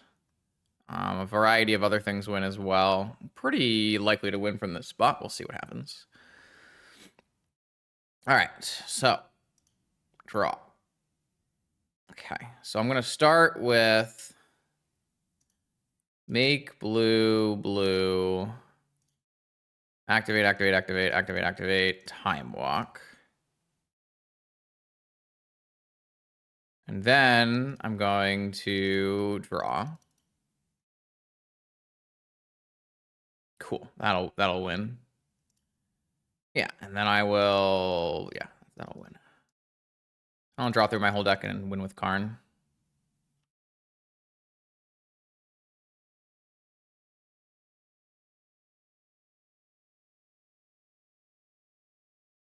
Blue, boom, boom, boom, boom, boom, boom, boom, done.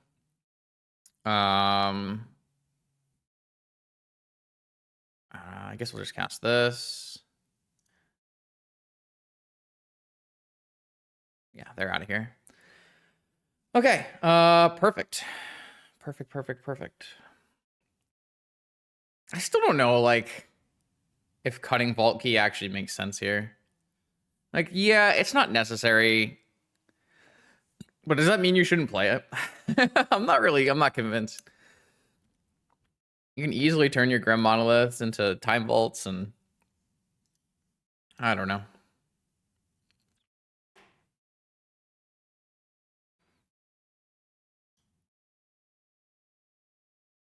All right. The good news here is we have a plan. I don't think I'm bringing in Defense Grid because my opponent is a Grief deck. True or false? Don't know. Definitely think I can bring in Cage and Needle, and then maybe I'll bring in Defense Grids. Shouldn't need a Chaos Defiler. Shouldn't need a Probe or a Talon Gates or a Karn. I might need a Karn because I need to actually win the game. Maybe you're just never boarding Karn out. I mean, the good thing is black decks will just concede if we start combo killing him, but we do technically need a way to win the game. I guess with like a Cage and a Needle, and I like, all right, I'm gonna need like at least a creature in my deck, right? So I need to keep the Chaos Defiler. I guess the Chaos Defiler kills Hollow One and stuff, so maybe it's fine.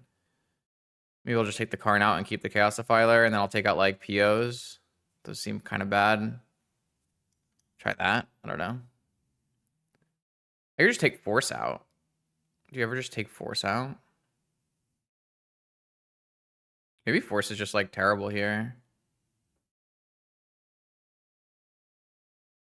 Like, what am I forcing? I'm forcing their things, but I'm bringing in grids, so like maybe I just do that and I just bring it, keep all the power in. Oh, Wormcoil engines. Yeah, these Wormcoil engines are usually pretty good. I like the Wormcoil engines. Let's try this. I don't know. I don't know if this is better or not. Maybe you don't just, like, you don't actually want the Karn. I mean, this hand slaps.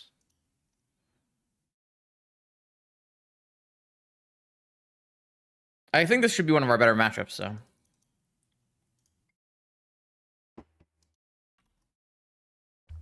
Six card, keep.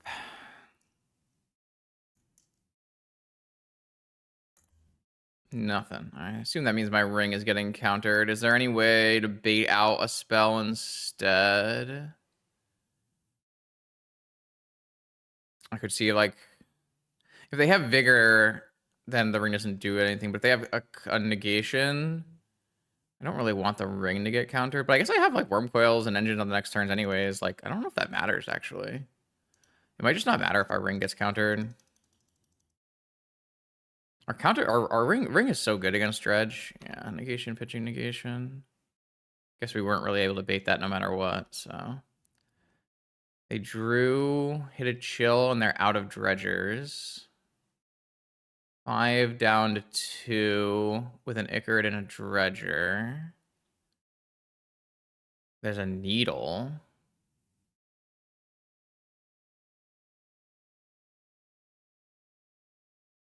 I think I'm just playing a worm coil engine. I don't really want this to get countered either. If I play like Paradox Engine and Needle and I get Vigored, I'll be like super sad though, right?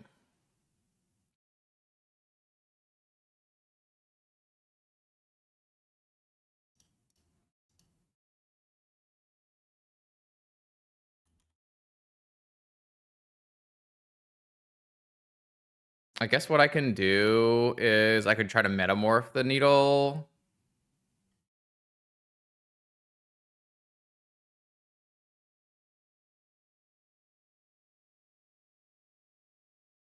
I think it's fine. If I get Vigored here, then I'm just like playing a Worm Coils and I'm winning, right?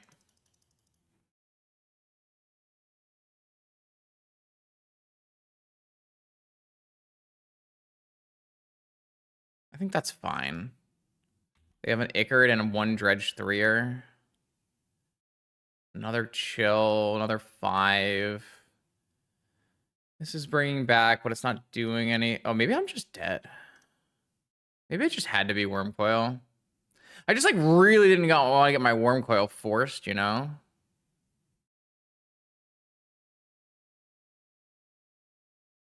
That wasn't the worst that could have happened though. And this Worm Coil should stabilize. This will also let me not use my Ancient Tomb. I assume this Worm Coil should stabilize. I mean, like I said, I could have played this game so much different to play around different types of interaction, but so they had Vigor and Negation. They don't have that many chills left, right? 1 chill left. Here comes an Amalgam. I also have Saga tokens. Here's a second Amalgam and a second Narcomoeba. They have 12 cards left in their deck.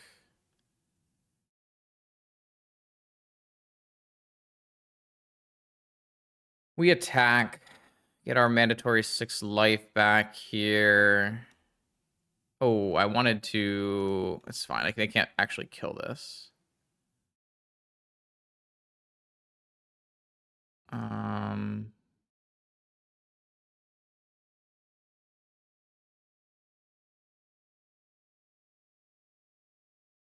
I'll lose 1 life instead of 2 life. And I saved 2 life on the I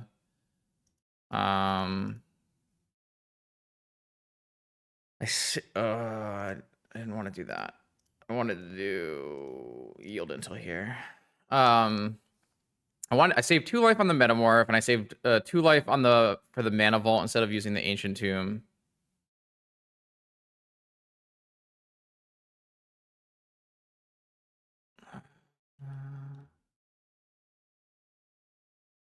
I don't think this is enough, right?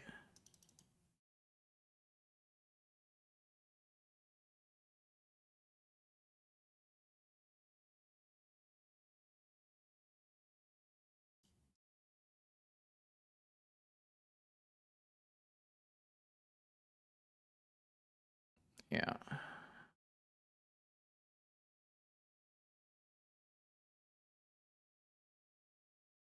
Take 1. That's a dead. Oh, that's fine. Make my thing, and then I have a cage, right?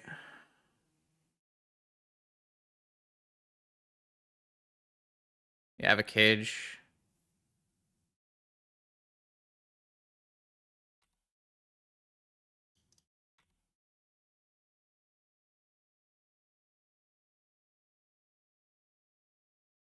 All right, got there. This was pretty impressive. Like I said, this is a 3-2. All the matches were very close. I could easily see them swinging towards a victory or a defeat based on play.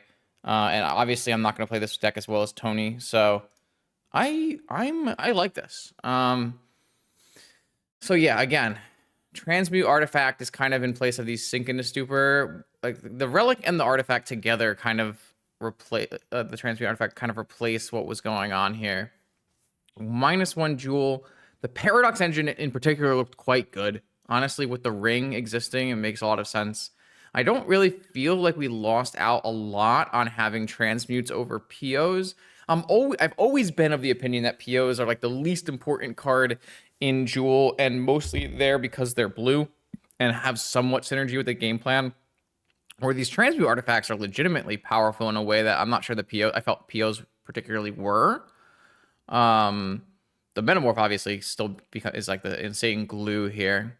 I would say the Chaos Defiler was fine, but we didn't really play against like the most Chaos Defiler specific matchups. And the fact that I can play the Chaos Defiler off the Relic is actually quite nice. Yeah, the Paradox Engine. I think the biggest question I have is, you know, can we fit more Sink into Stupors as blue lands / blue pitch cards? Like, are these POs better than Sink into Stupors? I'm not sure that they are. And then the other thing I would be like, maybe you still want Vault Key. Like, I think, I don't know. We never really like had a problem winning. So I see the vision, you know, I get it. I know why. Like but like, how often are you getting Paradox Engine actually like in play and working? Maybe it's very often, and it did seem like it was pretty often. I don't know. I still think that there's like a like our deck does not get like, you know, it's not like what's the answer? Lurrus PO gets significantly worse when you against No Rod when you have Vault Key, right? That's a statement that I think I can reasonably say. I don't think that this deck gets significantly worse against No Rod by having Vault Key. I think your deck just like is super weak to that no matter what. And the thing that I would say gets you like the best against Null Rod would be adding more blue lands in so you can transmute into Chaos Defiler more often. So like, I think, yeah, I don't know. If you're putting more sinks in, like you probably aren't like needing Null Rod or needing Timefall. I can see it. I can see the vision. Sideboard was fine. I was pretty much okay with everything that was happening here. I think our deck is a little bit better at casting Hull Breacher, kind of, so makes sense. Yeah, I don't know. This is cool. This is a different direction. I'm always a big fan of Relic of Sauron decks. I think this card is actually really strong. You got to see the draw engine going off with the Paradox engine at the last match there, which was quite sweet. So I think this deck is fun. It's cool. I don't know, like it's tough to get a big change like this, which I think this is considered a big change in the context of a vintage deck. It's tough to get a big change like this to push through and become part of like a stock list without, you know, like repeated success. And even though Tony has, it's like a 17-1 record, right? It's 2 leagues and a showcase win. Like you kind of need to be like a repeat vintage enjoyer where you like win a bunch of challenge, like top 8 a bunch of challenges back to back for a change like this to really stick, which is just kind of how Magic in general works these days. So I wouldn't expect like many Jewel players to adopt this unless something, you know, unless continued results keep happening. And, you know, absolutely could. Might even see Tony come down for the showcase and maybe put up a good fight to try to take the Mox invite this year. So sweet. Shout out to Tony if you haven't already. TonyScapone on Twitch and on YouTube, mostly on Twitch it seemed. I went to his YouTube channel and there wasn't like too many uploads over there. But maybe I'm doing something wrong. But I went back and I was able to find his VOD of playing with this and check out a couple different scenarios. So it was a sweet one. See you for more vintage content on this YouTube channel every Monday, Wednesday, and Friday. I'll see you then.